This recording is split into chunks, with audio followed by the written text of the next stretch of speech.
प्रत्येक व्यक्ति के जीवन में असफलताएं भी आती हैं।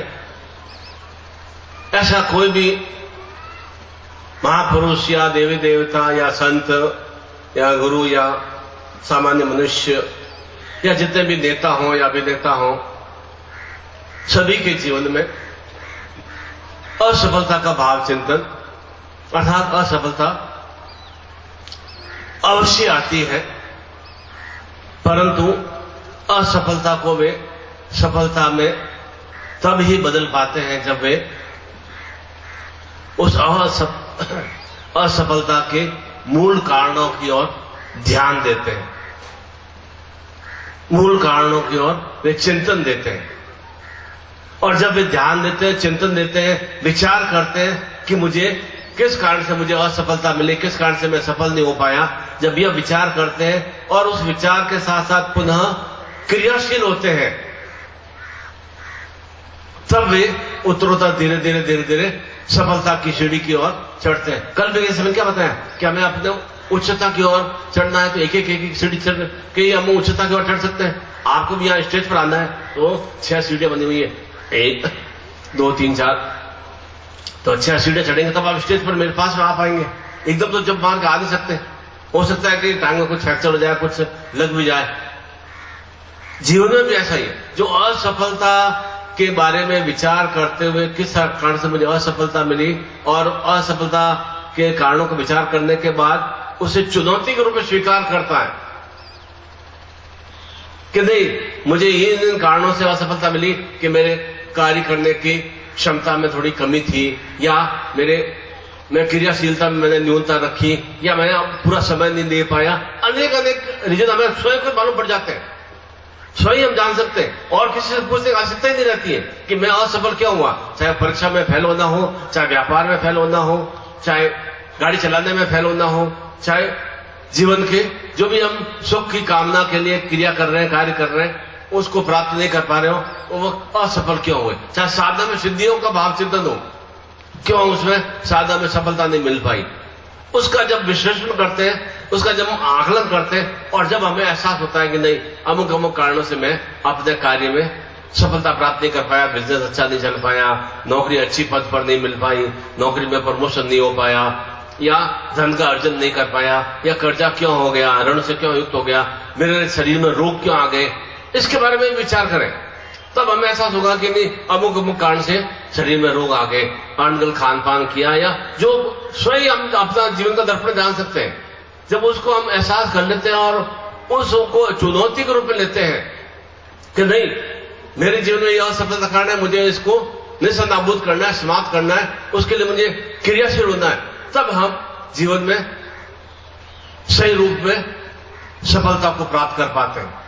और ऐसी ही सफलता को प्राप्त करने के लिए विशेष रूप से जो भी आपके जीवन में, मैंने क्या बताया, हर एक के जीवन में असफलता का भाव चिंतन आता ही है। कोई आप कोई बहुत दीनहीन से नहीं है, कोई मैं बहुत ज्यादा श्रेष्ठ नहीं हूं, मेरे भी जीवन में असफलता के भाव चिंतन आए होंगे, साधनाओं में सिद्धियों के भाव चिंतन असफलता आए होंगे, परंतु उन्हें एक मार्गदर्शन के माध्यम से, एक शक्ति के माध्यम से, एक सदगुरुदेव की चिंतन के माध्यम से उन असफलताओं को उन्हें चुनौती के रूप में स्वीकार किया और विजय श्री को प्राप्त हो सका। आप भी अपने जीवन में ऐसे ही विजय श्री को प्राप्त हो सकते हैं, निश्चित रूप से किसी न किसी शक्ति के माध्यम से। और वैसे ही जो भी आपके जीवन में असफलता का मतलब, जो भी आपके जीवन में शत्रु के भाव है, कोई शत्रु के भाव ही रहेंगे ना, चाहे मेरे में आलस्य रहा हो, चाहे मेरे में ज्ञान बुद्धि की न्यूनता रही हो, या कुबुद्धि के फलस्वरूप, या बिना विचार किए मैंने कोई कार्य कर लिया होगा, या मैंने उसको समय नहीं दिया होगा, तो ये शत्रु के भाव ही तो है। उन शत्रुओं का दमन कर सके हम। शत्रु कोई व्यक्ति नहीं है, मेरे आलस्य की भावना भी हो सकती है, मैंने पूरा समय नहीं दिया हो, मैंने ज्ञान ही नहीं रहा होगा कि मुझे कपड़े की दुकान को किस तरह से संचालित करना है, या किराने की दुकान को किस तरह संचालित करना है, और मैं उधर ही उधर रखता रहा। हो सकता है मैं कर्जे में युक्त हो गया, अर्थात मेरे भीतर में वह अज्ञानता का भाव है, समय नहीं देना पाना, वह भी मेरे भीतर में न्यूनता का भाव है। उस भावों को समाप्त करने के लिए उन शत्रुओं का दमन करना आवश्यक है जो भीतर में मुझे असफलता की ओर अग्रसर कर सकते हैं। और उन शत्रुओं का जब हम दमन कर लेते हैं तो निश्चित रूप से हम, जब मेरे जीवन में कोई शत्रु ही नहीं है, मेरे जीवन में कोई भी अवरोध वाले भाव ही नहीं है, मेरे जीवन में कोई कांटे ही नहीं है, तो निश्चित रूप से मैं सफलता की ओर अग्रसर हो पाऊंगा, निश्चित रूप से मैं श्रेष्ठता की ओर अग्रसर हो सकूंगा। उन असफलताओं को, उन शत्रुओं के दमन के लिए ही अभी विशेष रूप से आज इस महाकाली दिवस पर कर्ण पिशाचनी शक्तिपात दीक्षा और कार्तवीर्य अर्जुन शक्तिपात दीक्षा हम ग्रहण करेंगे। कर्ण पिशाचनी का तात्पर्य जो भी जीवन में पिशाच रूपी स्थितियां हैं, पिशाच मतलब कोई भूत प्रेत नहीं है, जो मुझे अधोगति की ओर अग्रसर करे, जो मुझे अनगल क्रियाओं की ओर अग्रसर करे, उसे नेस्त नाबूद करना, वह कर्ण पिशाची शक्ति का भाव है, वह महाकाली शक्ति का भाव चिंतन है। चाहे वे शत्रु रोग के रूप में हो, चाहे धनहीनता के रूप में हो, चाहे आसपास के पड़ोसी के रूप में हो, चाहे परिवार के सदस्यों के रूप में हो, चाहे हमारे जहां नौकरी व्यवसाय कर रहे वहां हो, उन शत्रुओं को समाप्त नहीं करना है कि अमुक अमुक व्यक्तियों को बस जीवन से समाप्त करना, वह भाव नहीं है। उनके भीतर में जो शत्रुओं का, शत्रुता का भाव है, उसे समाप्त करना, वह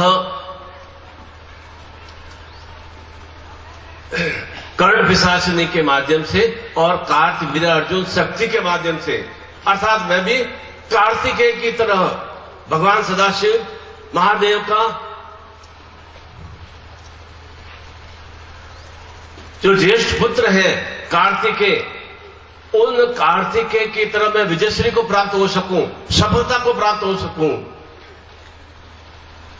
और कार्तवीर्य अर्जुन, उस जैसे अर्जुन को भी किस तरह से ज्ञान दिया भगवान श्री कृष्ण ने, वैसा ही ज्ञान मुझे, ज्ञान का मतलब निरंतर शक्ति का भाव। ऐसा नहीं मैं 2 घंटे प्रवचन देकर चला जाऊंगा और फिर आपसे वापस से बात ही नहीं हो, निरंतर आपके भीतर में शक्ति का भाव चिंतन, वह कर्ण पिशाचनी के माध्यम से और कार्तवीर्य अर्जुन शक्ति के माध्यम से आपके जीवन में जो भी न्यूनता के भाव हैं, जो आपको पराभाव की और अधोगति की ओर अग्रसर कर रहे हैं, उन्हें समाप्त करना, वह हम शक्तिपात दीक्षा के माध्यम से, उस कर्ण पिशाचनी शक्ति के माध्यम से, अर्थात जो भी पिशाच रूपी, पिशाच का मतलब कितना विशाल विशाल आप मानते हैं, कितना विशाल विशाल पिशाच है, इतना विशाल विशाल प्रेत है, इस जीवन में भी जो दुख है ये भी पिशाच रूपी शक्तियां हैं।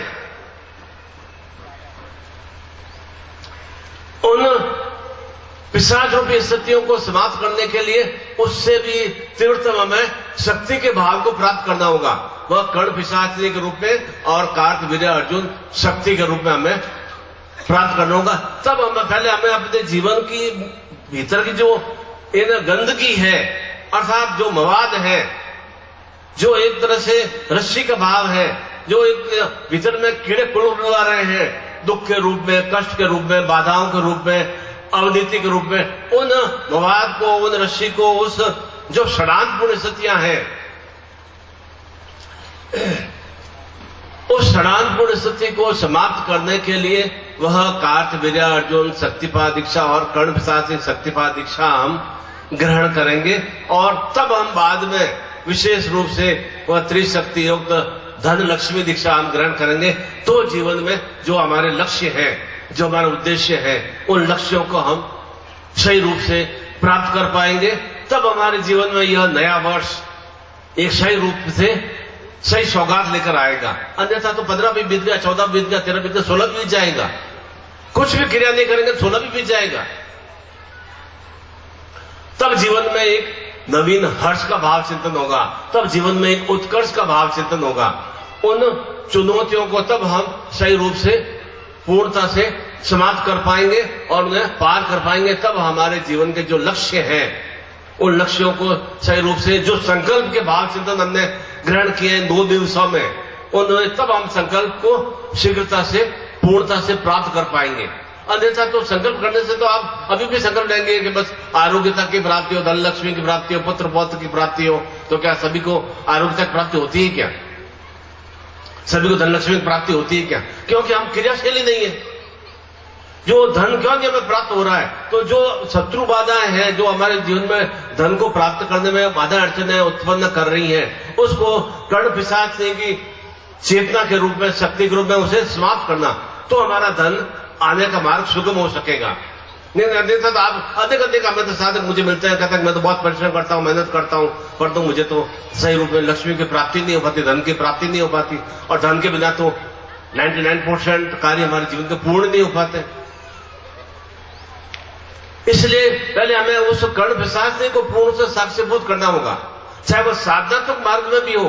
क्यों हमारा मन एकदम अनेक विचारों से युक्त होता है? क्यों हमारा मन भटकता है? मन में अनेक विचार आते हैं। पूजा के समय क्यों अनेक विचार आते हैं? पूजा के समय क्यों हमारे मन में अनेक शत्रुता के भाव आते हैं? अमुक व्यक्ति ने ऐसा बोल दिया, अमुक व्यक्ति ने ऐसा बोल दिया, भाई ने ऐसा बोल दिया, पिता ने ऐसा बोल दिया, पुत्र ने ऐसा बोल दिया, पड़ोस ने ऐसा बोल दिया। पूजा के हम तो भगवान के सामने बैठे हैं, गुरु के सामने बैठे हैं, दीप ज्योति जल रहा है, पर तो मन और कहीं उड़ान पड़ रहा है, कहीं हम मन विचरण कर रहा है, तब हमारी एकाग्रता आ नहीं रही। जब एकाग्रता नहीं आएगी तो साधनाओं में क्या मतलब गुरु भी सही रूप में नहीं आ पाएगा। साधनाओं तो बहुत दूर की बात, भुवनेश्वरी या मां काली या बगलामुखी तो बहुत दूर की बात, वह तो गुरु भी सामने नहीं आ पाएगा। फिर भले ही हम सामूहिक रूप से 21 तारीख का पूजन करें, चाहे 8 तारीख का पूजन करें, कुछ भी हमें जीवन में हासिल नहीं हो पाएगा जब तक जो भीतर में अंदर भाव चिंतन है।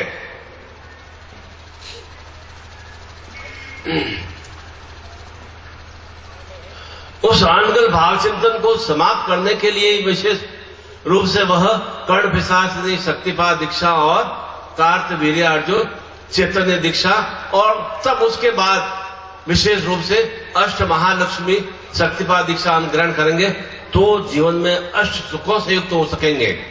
पहला सुख निरोगी काया, दूसरा सुख घर में माया, तीसरा सुख सुलक्षणा पत्नी या पति, चौथा सुख श्रेष्ठ संतान की प्राप्ति, फिर यश, फिर आयु वृद्धि, फिर जीवन में धन की वृद्धि। ये सब तरह के अष्ट सुख हैं। अब आप बता दोगे आप कितना आरोग्य में हो। पहला सुख निरोगी काया, प्राण मैंने बोल तो दिया कि सर्वे भवन्तु सुखी ना, पर तो सुखी कौन है? कौन व्यक्ति सुखी है? और दूसरा सुख घर में माया, क्या घर में लक्ष्मी है? लक्ष्मी होती तो फिर आपको यहां आने की जरूरत क्या होती? फिर तो आप आनंद के साथ, प्रसन्नता के साथ और अधिक हर्ष उल्लास के साथ नूतन वर्ष को और अधिक चेतना के साथ मनाते। क्यों? एक चीज चेहरे पे मुर्दानगी, चेहरे पे एक निर्जीवता का भाव छाया हुआ है, अशांतता का भाव छाया हुआ, तनाव का भाव छाया हुआ है, क्योंकि ये निश्चिंत रूप से कुछ न कुछ मैली क्रियाएं पूरा आपके शरीर को, मन को, बुद्धि को, दिमाग को जकड़ा हुआ है। आप थोड़ी चाहते हैं नहीं मेरे चेहरे पे तनाव रहे, आप थोड़ी चाहते हैं मेरे शरीर में रोग रहे, आप थोड़ी चाहते हैं मैं व्यथित और गुस्से में, क्रोधित में मैं भाव रहूं। सब आप जानते हैं कि मैं क्रोध रहने से मेरे शरीर की हानि है, उदास रहने से या क्रोधित रहने से, चिंतित रहने से मेरे शरीर में ही मैं चिंता की ओर अग्रसर हो रहा हूं। आप सब जानते हैं, पर तो कोई ऐसी मैली क्रिया जो आपके पूरे रोम रोम को, करोड़ों जो तंतु हैं आपके देह में, उनको पूरा जकड़ा हुआ है। भले ही हम कहते हैं नहीं मैं तो बहुत फ्री हूं, बहुत ही एकदम, क्योंकि हमें दूसरों को दुख कहने से हमें भी एहसास है कि दूसरों को दुख बताने से भी कोई हमारे दुख खत्म नहीं होंगे या कम नहीं होंगे, और अधिक में हर्ष में रहेंगे, और अधिक में रस आएगा। हमारे दुख, हमें जो जीवन में हमारे कांटे हैं वो हमें एक शक्ति के माध्यम से, उपासक के माध्यम से, गुरु की चेतना के माध्यम से हमें जीवन के कांटों को निकालना है। यह भी आपको ज्ञान है। और वैसी क्रिया हम इस कर्ण पिशाच ने शक्तिपात दीक्षा के माध्यम से और कार्तवीर्य अर्जुन शक्ति के माध्यम से, अर्थात हम जीवन में रस, वीर्य, ओज, शक्ति से युक्त हों। भले 50 वर्ष हो गए तो ऐसा थोड़ी है मेरे अंदर रस नहीं होना चाहिए, वीर की शक्ति के बाद नहीं होना, ओज नहीं होना चाहिए, क्योंकि मेरे चेहरे में चमक होनी चाहिए। चेहरे पे चमक कहां आएगी? जब मन में चमक का भाव आएगा, आनंद का भाव आएगा। ऐसे मैं लीपा पोती कर दूंगा, पेस्ट लगा दूंगा, ऐसे करा दूंगा, चूना लगा दूंगा, उससे चेहरे पे चमक नहीं आएगी। एक भीतर में आनंद का भाव आना चाहिए। भीतर में हम स्वयं तो अंदर देखा से भीतर में आनंद से कितना युक्त है, भीतर में आनंद है ही नहीं। जब भीतर में आनंद नहीं है तो संसार में, परिवार में भी आनंद नहीं है। हमें कौन, हम पत्नी से खुश हैं या पति से खुश हैं, बच्चों से खुश हैं या मित्रों से या रिश्तेदारों से खुश हैं? क्योंकि भीतर में खुशी नहीं है, इसलिए हम दूसरों से खुश हो नहीं पाते, भीतर में प्रसन्नता का भाव नहीं है। उन अप्रसन्नता को, उस जो भी जीवन में दुख के भाव चिंतन है, जो भी रोग के भाव चिंतन है, जो भी हमें जीवन में जो जकड़ा हुआ है, इस संकट दिवस पर उसे चुनौती के रूप में स्वीकार करना है। और चुनौती कोई कठिन नहीं है को हो आपको कोई बहुत ही बड़ा कोई ना मतलब हिमालय को डागना है, हिमालय को पार करना है, वैसा नहीं है। चुनौती आपके लिए असंभव नहीं है। असंभव इसलिए नहीं है क्योंकि आपके भीतर में निखिल की शक्ति का भाव है, इसलिए आपके लिए कोई असंभव कार्य नहीं है।